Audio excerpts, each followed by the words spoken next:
We are connected now. Hi I am वे, welcome to hopeful classes. तो आज की क्लास में हम लोग बात करेंगे मुख्य रूप से ऊष्मा तथा ताप मीन्स हीट एंड टेम्परेचर के बारे में आज की क्लास में बात करेंगे। हीट क्या होता है और टेम्परेचर क्या होता है, इन दोनों का रिलेशन क्या है, जो इन दोनों टॉपिक्स को एक ही चैप्टर में रखा गया है उसके बारे में बात करेंगे। ठीक, तो सबसे पहले बात करेंगे हम लोग किसके बारे में, हीट के बारे में, कि हीट कहते किसको है उसके बारे में अगर हम लोग समझना चाहे तो हीट क्या है कि हीट एक प्रकार का एनर्जी है। क्या है? हीट एक प्रकार का एनर्जी है जो कि अणुओं की गति हो जाए मीन्स काइनेटिक एनर्जी के कारण उत्पन्न होता है। हीट क्या है? हीट एक प्रकार की एनर्जी है और जो अणुओं, जैसे अणु समझ रहे हैं, मॉलिक्यूल्स, उसके गति काइनेटिक एनर्जी के कारण ही क्या होता है, उसमें हीट प्रोड्यूस होता है। उसका हमें पता चलता है कोई वस्तु हीट हो गया, उसका जो काइनेटिक एनर्जी, कोई मॉलिक्यूल्स काइनेटिक एनर्जी के फॉर्म में आता है तो उसमें हीट उत्पन्न होता है। ठीक, बात की। ठीक, उसके बाद अगर बात करें हम लोग ताप में, ताप टेम्परेचर की अगर बात करें तो टेम्परेचर में जब ये डिफरेंस पाया जाएगा तो हीट उत्पन्न होगा। मान लीजिए कि यहाँ का टेम्परेचर 32 डिग्री सेल्सियस है। ठीक, दूसरी जगह का टेम्परेचर अगर 52 डिग्री सेल्सियस है, इन दोनों का जो डिफरेंस होगा वही क्या कहलाता है आपका, यानी कि हीट कहलाता है। क्या कहलाता है? हीट कहलाता है। क्लियर है? उसके बाद अगर हीट का ऐसे मात्रक की बात करें, जहाँ से आपका प्रश्न आ सकता है कि हीट का ऐसे मात्रक क्या, हीट का ऐसे मात्रक की अगर बात करें तो हीट का ऐसे मात्रक जो होता है वो क्या होता है, जूल होता है। क्या होता है? हीट का ऐसे मात्रक जूल होता है। जबकि अगर बात करें हम लोग किसकी, टेम्परेचर की, टेम्परेचर की ऐसे ही मात्रक की अगर बात करें तो आप सबको पता होगा कि टेम्परेचर का ऐसे मात्रक होता है वो क्या होता है, केल्विन होता है। क्या होता है? इन दोनों को याद रखना है। हीट का ऐसे मात्रक क्या होता है, जूल होता है, और टेम्परेचर का ऐसे मात्रक क्या होता है, केल्विन होता है। क्लियर है? आप सबको ये पता होगा कि ऊष्मा के बढ़ने से क्या होता है, ताप भी बढ़ता है। अगर किसी वस्तु का हीट बढ़ता है उसका टेम्परेचर भी बढ़ेगा। ठीक ना?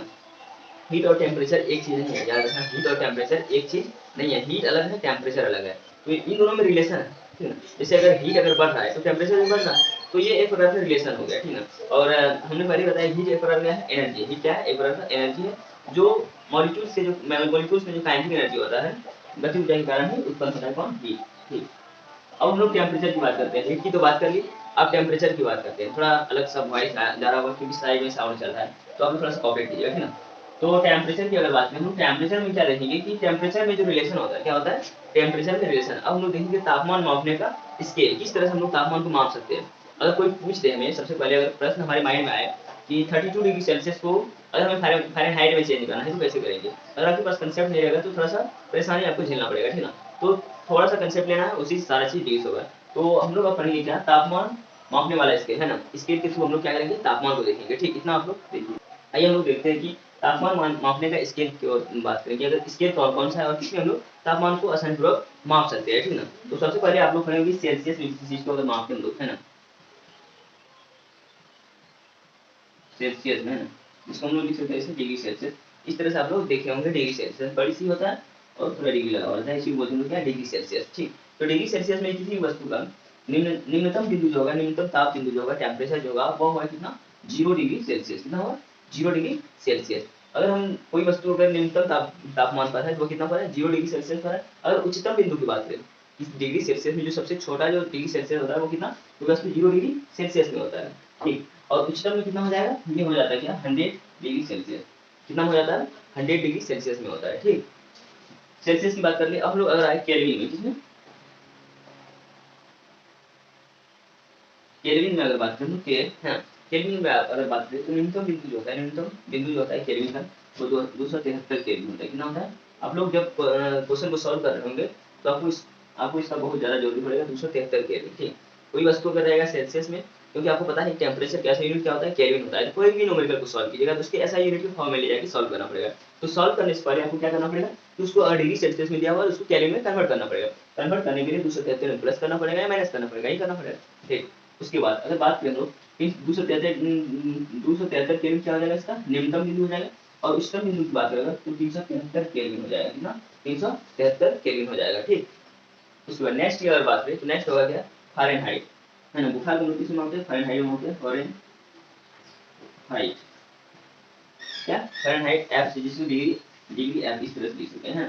फ़ारेनहाइट इस तरह से आता है, तो इसका जो न्यूनतम बिंदु होगा, है ना, फ़ारेनहाइट में अगर किसी वस्तु को हम लोग मापते हैं, कोई चीज टेम्परेचर को अगर हम लोग फ़ारेनहाइट में टेम्परेचर को जैसे मापेंगे तो उसका जो न्यूनतम बिंदु होगा वो हो जाएगा कितना, 32 डिग्री फ़ारेनहाइट। कितना?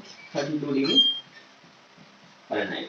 ठीक, अगर उच्चतम बिंदु की बात करें, इसके उच्चतम बिंदु की बात करें वो हो जाएगी ना 212 डिग्री फ़ारेनहाइट, 212 डिग्री फ़ारेनहाइट हो जाएगा। ठीक, उसके बाद एक नेक्स्ट आता है र्यूमर, है ना, र्यूमर, इसको हम लोग आर से डिनोट करते हैं, किससे, आर से डिनोट करते हैं, डिग्री आर से किसको, र्यूमर को, डिग्री आर से किसको, र्यूमर को हम डिनोट करते हैं। अगर किसी भी टेम्परेचर को अगर हम लोग र्यूमर में मापते हैं तो उसका न्यूनतम बिंदु जो होगा वो 0 डिग्री र्यूमर होगा, कितना होगा, 0 डिग्री र्यूमर होगा, ठीक। और इसकी अगर उच्चतम बिंदु की बात करें, इसकी उच्चतम बिंदु की बात करें तो 80 र्यूमर होगा, 80 डिग्री र्यूमर होगा, कितना होगा, 80 डिग्री र्यूमर होगा। ये चार्ट में ही आपका प्रश्न सॉल्व हो जाएगा। टोटली जितना भी आपके पास न्यूमेरिकल क्वेश्चन आएगा वो सारे का सारा इसी कंसेप्ट पर सॉल्व होगा, ठीक है। आपको ये पूछ सकता है कि डिग्री सेल्सियस से केल्विन में कन्वर्ट करें, केल्विन को फ़ारेनहाइट में, फ़ारेनहाइट को र्यूमर में। इस तरह के प्रश्न आपको 5 नंबर के प्रश्न आएंगे, है ना। किसी भी एग्जाम की आप तैयारी कीजिए, ये कंसेप्ट का काम आपको पड़ेगा, ठीक ना। तो आई होप कि आप लोग इतना लिखिए। उसके बाद हम लोग क्या करेंगे कि किसी भी टेम्परेचर को डिग्री सेल्सियस को हम लोग क्या करेंगे, केल्विन में किस तरह से कन्वर्ट करेंगे, या अगर आपको केल्विन दे दिया जाए तो उसको फ़ारेनहाइट में किस तरह से कन्वर्ट करेंगे, है ना, और र्यूमर में किस तरह से कन्वर्ट करेंगे उसको देखेंगे, ठीक ना। इतना आप लोग लिखिए, ठीक। आइए देखते हैं हम लोग इस टर्म से देखेंगे कि किसी भी टेम्परेचर को हम लोग केल्विन और डिग्री सेल्सियस में किस तरह से कन्वर्ट करेंगे।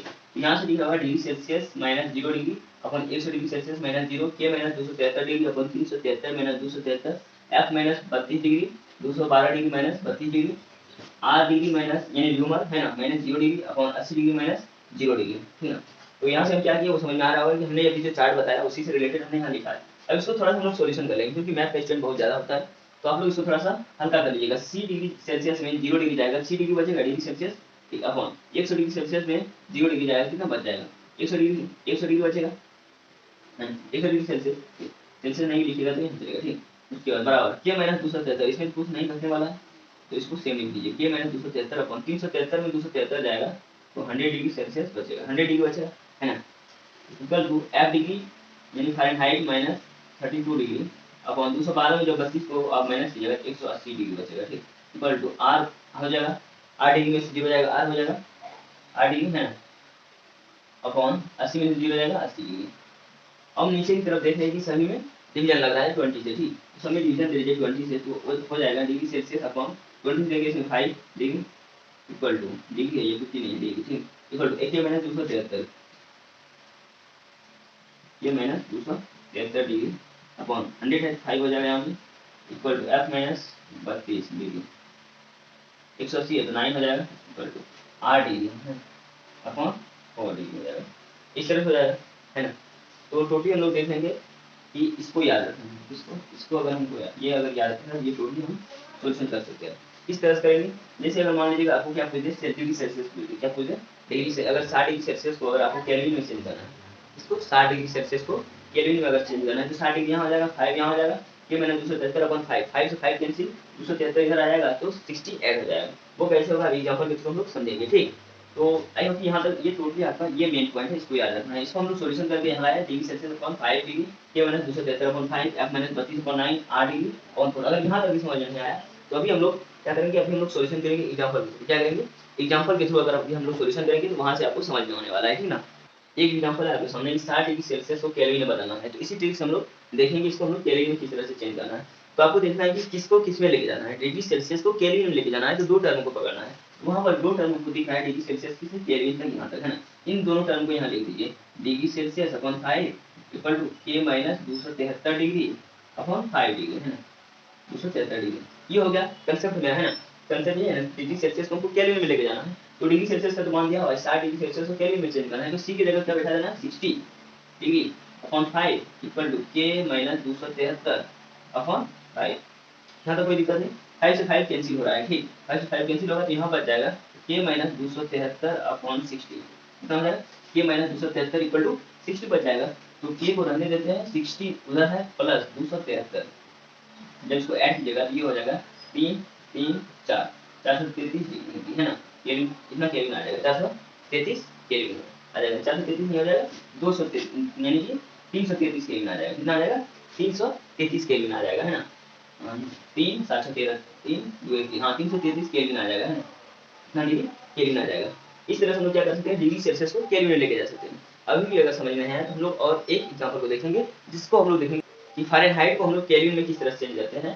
क्वेश्चन है आपके पास, क्या यहाँ से लिखा होगा, है ना, क्वेश्चन यहाँ लिखते हैं लोग। क्वेश्चन है आपके पास 60 डिग्री फ़ारेनहाइट को केल्विन, केल्विन में ये कितना होगा 60 डिग्री फ़ारेनहाइट है, किसी वस्तु का टेम्परेचर 60 डिग्री फ़ारेनहाइट है तो केल्विन में अगर हम लोग चेंज करेंगे तो उस वस्तु का टेम्परेचर कितना दिखाएगा हमें, है ना। तो हम लोग देखेंगे 60 डिग्री फ़ारेनहाइट है, मीन्स फ़ारेनहाइट और केल्विन का रिलेशन है। तो फ़ारेनहाइट और केल्विन वाला को देखना है, तो फ़ारेनहाइट वाला ये हो गया, केल्विन वाला ये हो गया। यहाँ से इस डब्बे को उठा लेना है, मीन्स K माइनस 273, यहाँ लिखना है K minus 273 degree upon 5 equal to F minus 32, F minus 32, 32 यहाँ लिखते हैं ना, F माइनस 32 डिग्री अपॉन 9। ये है आपका रिलेशन, क्या है रिलेशन यहाँ K माइनस 273/5 F माइनस 32/9, ये रिलेशन निकला है। तो इसी रिलेशन को देखना हमें, तो इस रिलेशन में देखिए K माइनस 273 मीन्स केल्विन में लाना है, फ़ारेनहाइट का दिया हुआ है, केल्विन में हमें लाना पड़ेगा। ठीक, तो केल्विन में लाने के लिए K हो गया कितना, K तो मेरा निकालना पड़ेगा 273/5 equal to F minus 32/9, F minus 32 means Fahrenheit दिया हुआ है कितना 60, F का मान दिया हुआ है कितना 60 डिग्री फ़ारेनहाइट है ना, 60 डिग्री फ़ारेनहाइट, 60 माइनस 32/9 है ना। तो यहाँ हो जाएगा K माइनस 273/5 इक्वल टू 60 में जब 32 जाएगा तो हो जाएगा 8, यहाँ बच गया कितना 5 में 3 जाएगा 2/9, 28/9, 28/9 बच जाएगा, ठीक है यहाँ तक। ठीक, तो अब इसको क्या कीजिए क्रॉस मल्टीप्लाई कर दीजिए, ठीक, उल्ट हो जाएगा 9 को इधर 9 into K minus 273 equal to 28 into 5। ठीक, यहाँ से सोल्यूशन करते हैं तो K माइनस 273 मीन्स यहाँ से हम लोग देख रहे हैं क्या कि 9 के हो जाएगा, इसको अंदर करेंगे माइनस 9 से अगर इसमें मल्टीप्लाई कीजिएगा 273 में तो हो जाएगा 27 7 9 63 7 70 के 0 8 7 9 18 2 20 25 25 0 7 हो जाएगा, कितना हो जाएगा 25 0 7 हो जाएगा। ठीक, इक्वल हो जाएगा 8 40 के 0 5 10 14 140। ठीक, इक्वल हो जाएगा 9 के इक्वल टू 140 प्लस 25 07। ठीक, इतना हो जाएगा।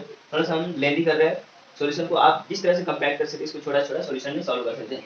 9 के इक्वल टू हो जाएगा 2507 है ना, 140 है तो 25 एक 2647, 2647 के इक्वल टू हो जाएगा 2647 अपॉन 9। इसको जब डिवाइड कीजिएगा आप तो आपका आ जाएगा कितना, टोटली आ जाएगा 288 है ना, कितना आ जाएगा 288.5 केल्विन थी ना, 5 केल्विन, ये आ जाएगा इसका आंसर। इस तरह से आप यहाँ से सॉल्यूशन कर सकते हैं टोटली का, क्लियर है। इस तरह से हम लोग किसी भी डिग्री सेल्सियस को फ़ारेनहाइट में बदल सकते हैं, ह्यूमर में चेंज कर सकते हैं, केल्विन को हम लोग फ़ारेनहाइट में चेंज कर सकते हैं, है ना, या तो आपको डिग्री सेल्सियस मिले तो उसको फ़ारेनहाइट में डायरेक्ट चेंज कर सकते हैं। जब भी मिलेगा तो आपको दो रिलेशन के साथ मिलेगा, एक रिलेशन आपको वो बता देगा कि 60 डिग्री या 70 डिग्री या 80 डिग्री सेल्सियस है या फ़ारेनहाइट या ह्यूमर है, उसको चेंज किस में करना है वो भी बता देगा बुक वाला, आपको चेंज किस में करके दिखाना है, डिग्री सेल्सियस में दिखाना है, केल्विन में दिखाना है या फ़ारेनहाइट में दिखाना है, वो बुक वाला आपको दे देगा। तो इसी तरह से आपको सबसे पहले क्या करना है, अगर आप भूल जाइएगा तो इस तरह से आप चार्ट को अपने सामने रखना है। ठीक, उसी तरह से दो रिलेशन देगा, दो रिलेशन को यहाँ से उठाना है और दोनों रिलेशन में पुट कर देना है, किसका वैल्यू दिया हुआ है तो अगला रिलेशन का वैल्यू खुद निकल जाएगा। ठीक, यहाँ से हम लोग टोटली चीज़ों को क्लियर कर सकते हैं। अब यहाँ से कुछ मुख्य बातें हम लोग देखेंगे, यहाँ से आप लोग लिखते होंगे ना, तो यहाँ से हम लोग मुख्य बातें क्या देखेंगे, यहाँ से हम लोग एक बात को देखते हैं क्या कि जीरो केल्विन जो है, जीरो केल्विन की अगर बात करें, किसकी जीरो केल्विन की बात करें तो यहाँ से प्रश्न पूछा जाता है कि जीरो केल्विन को डिग्री सेल्सियस में कितना लिख सकते हैं। ये आता है स्टार्ट कीजिएगा, जिसको जीरो केल्विन को डिग्री सेल्सियस में कितना लिखेंगे, है ना, जीरो केल्विन को डिग्री सेल्सियस में कितना लिखेंगे, तो जीरो केल्विन को डिग्री सेल्सियस में लिखते हैं हम लोग कितना माइनस 273 डिग्री सेल्सियस, कितना माइनस 273 डिग्री सेल्सियस पॉइंट में आता है। बट जब भी आपको ऑप्शन पूछेगा कि टोटली वैल्यू यानी कि इसे सिंपल दिया हुआ रहेगा माइनस 273 डिग्री सेल्सियस। ठीक, इसी को हम लोग और एक नाम से जानते हैं कि परम शून्य ताप के नाम से भी जानते हैं इसको। अगर आपको पूछ दे परम शून्य तापमान का वैल्यू कितना होता है, अगर आपको जीरो केल्विन वहाँ है तो जीरो केल्विन लगाना है, अगर आपको जीरो केल्विन के सिवा डिग्री सेल्सियस मिले माइनस 273 डिग्री सेल्सियस होता है, इसमें पॉइंट होता है 0.515 है ना, माइनस 273.15 डिग्री सेल्सियस, ये इसका एक्यूरेट वैल्यू होता है। बट आपको बुक में जो अधिकतर मिलेगा माइनस 273 डिग्री सेल्सियस मिलेगा। ठीक है, और अगर नेक्स्ट अगर क्वेश्चन पूछा जाए है ना कि संसार का, इसी से अगर प्रश्न और बढ़ता जाए कि संसार का सबसे न्यूनतम टेम्परेचर कितना हो सकता है ना, संसार का सबसे न्यूनतम टेम्परेचर वाला जो वैल्यू होता है वो कितना होता है, तो उसको भी जीरो केल्विन बोला जाता है, माइनस 273 डिग्री सेल्सियस ही बोला जाता है। ठीक, और एक बात कि अगर इतना परम शून्य तापमान पर कोई गैस है तो उसका आयतन जो है वो इसका आयतन अपने आप शून्य हो जाएगा। अगर पूछ दे कि गैस का आयतन कब शून्य हो जाता है कितने टेम्परेचर पर, तो या जीरो केल्विन बोल दीजिए या आपको माइनस 273 डिग्री सेल्सियस बोल देना है, ये एक्यूरेट आंसर हो जाएगा इसका। ठीक है ना, तो आई होप कि आज क्लास यहाँ तक समझ में आया होगा। टोटली हमने आज हीट और टेम्परेचर के बारे में बात किया था, है ना, हीट और टेम्परेचर की क्लास में आज की क्लास काफी अच्छा रहा होगा, क्योंकि इससे प्रश्न पूछे जाते हैं आपके एग्जाम में। डायरेक्ट आपको पूछा जाएगा कि डिग्री सेल्सियस को केल्विन में चेंज करना है या केल्विन को फ़ारेनहाइट में चेंज करना है या फ़ारेनहाइट को ह्यूमर में चेंज करना है। ठीक है, यही सी 4 रिलेशन से आपके प्रश्न आते हैं, तो आप सावधानी पूर्वक उसको सॉल्व कर सकते हैं। थोड़ा कैलकुलेशन बेस्ड होगा बट आप सॉल्व कर सकते हो उसको आसानी से, ठीक है, उतना भी ज़्यादा कैलकुलेशन नहीं आता इसे, ठीक। तो हम मिलते हैं कल की क्लास में। कल की क्लास में एक न्यू टॉपिक्स देखेंगे, न्यू टॉपिक्स में जो भी टॉपिक्स हमें अच्छा लगेगा उसके बारे में बात करेंगे। और थोड़ा क्लास इस तरह से रहेगा कि हम लोग अब 1 से 2 दिन में इस तरह क्लास देखेंगे कि एक जैसे अगर 1 आवर का क्लास करेंगे तो उसमें हम लोग 3 से 4 चैप्टर को कवर करेंगे। मीन्स हम प्रश्न करेंगे, आपको कमेंट के माध्यम से आंसर देना है, ठीक है। और वो वीडियो रिकॉर्डेड भी जाएगा, तो कोई दिक्कत नहीं, आपको कमेंट में आंसर देते हुए जाना है, वहाँ से हम कमेंट चेक कर लेंगे और जो भी सही या गलत आंसर रहेगा उसका हम रिप्लाई कर दिया करेंगे, ठीक है। तो वहाँ से आपको क्लियर कर लेना है, ठीक। चलिए मिलते हैं नेक्स्ट क्लास में।